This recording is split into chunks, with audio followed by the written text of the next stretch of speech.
At this point, I'd like to take a more thorough look at exponents. If you're in the Business Mathematics 1 class, you may not need very much of this, but it's still useful to have a better understanding of how exponents work.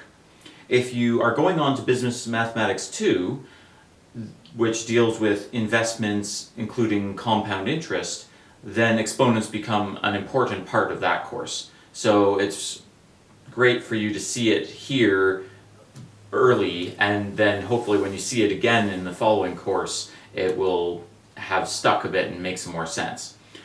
But regardless, I think that this will be useful information for anyone watching this, just to have a better idea of what exponents are and how they work, and some special cases like what if we have an exponent of 0 or a negative number or a fraction, and why do we have answers to that make sense. I think I can show you some good details here. So we'll run through a bunch of different examples representing properties of exponents. So in case you didn't see my other video where I introduced them briefly, let's just talk through that again. Exponents, it's just a fancy way of multiplying a number by itself several times. So you'll have some larger number and some smaller number over top of it, just over top to the right. We call the larger number the base. I just use the letter A here to represent just some number, and n as the power or the exponent. And what this actually means is for A to multiply by itself n times total. So the number n doesn't show up at all in this calculation.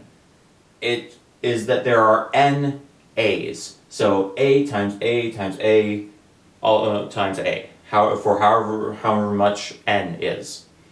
Let's take a look at that. So example 1, we have 3 to the power of 4. So like I say, the number 4 won't appear at all in this calculation. It is that we will have the number 3 multiplying itself 4 times total. So this, there will be 4 3's. So 3 times 3 times 3 times 3.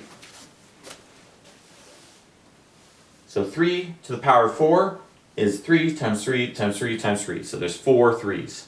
Like I say, the 4 does not appear in there. 4 does not multiply in any way. And with your calculator, you can just type that out. 3 times 3 times 3 times 3 is 81. But there are better ways to solve it, especially for larger exponents or more complicated numbers, things like this. Most calculators will have some kind of exponent button on them. The BA2 Plus Texas Instruments calculator, which is the recommended one for this course and the following course, has a button right near the times and divide, just to the left of it, that's y to the power of x, a y with a little x over it and off to the side.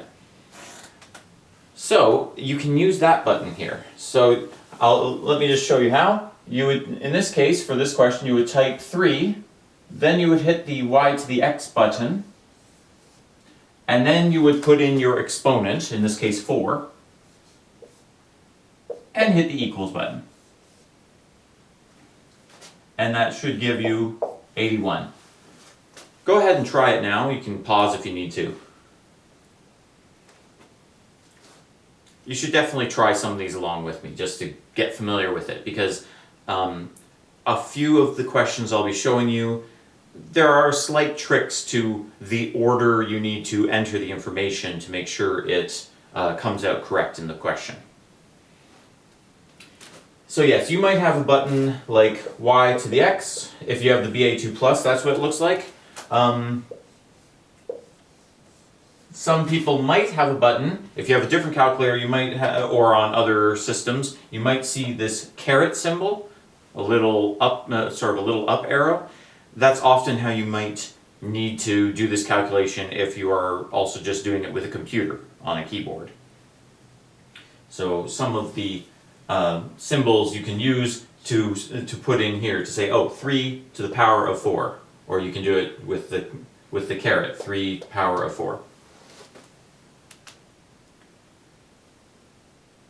So next I'll show you several examples that should give you some useful insights into other ways that exponents work and what happens in other special cases.